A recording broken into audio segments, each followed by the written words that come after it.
بسم اللہ الرحمن الرحیم۔ اللہ تعالیٰ آپ کو اپنے آپ سے بچائے، آپ ہی اپنے دشمن ہو۔ اللہ تعالیٰ ان چیزوں کا شوق نہ دے جو اللہ کے شوق میں رکاوٹ ڈالتی ہیں۔ دوسرے انسانوں کے نصیب سے مقابلہ نہیں کرنا چاہیے۔ جو ذرہ جس جگہ ہے وہیں آفتاب ہے۔ انسان کی خدمت کے لیے ہی تو بنا ہے۔ عبادت خدا کی، محبت حبیب خدا صلی اللہ علیہ وآلہ وسلم کی، خدمت انسان کی اور عاقبت اپنی۔ مجھے اس کی رحمت پر یقین ہے۔ میرے عمل کی کوتاہی مجھے اس کے فضل سے محروم نہیں کر سکتی۔ اس کی عطا میری خطا سے بہت وسیع ہے۔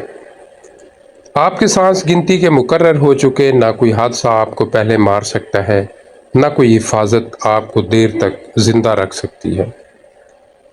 وہ علم جو کتاب میں نہیں، وہ صرف جنون سے ملتا ہے، نظر سے ملتا ہے، نصیب سے ملتا ہے۔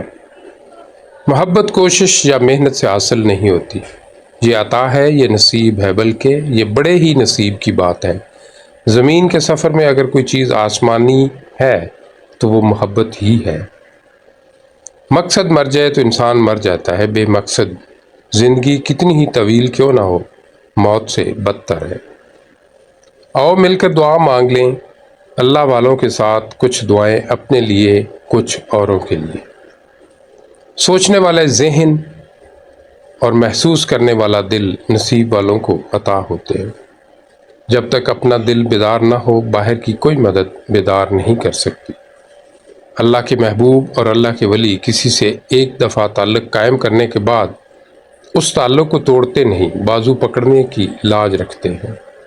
جس دل میں ثواب کا شوق اور عذاب کا خوف پیدا ہو جاتا ہے، جنت خود اس کی منتظر ہو جاتی ہے۔ کسی انسان میں خوبی دیکھو تو اسے بیان کرو، لیکن اگر خامی دیکھو تو یہ تمہاری خوبی کا امتحان ہے۔ کلمے کا مطلب ہی یہی ہے، جہاں اللہ کا ذکر ہوگا وہاں اللہ کے حبیب صلی اللہ علیہ وآلہ وسلم کا ذکر بھی ہوگا۔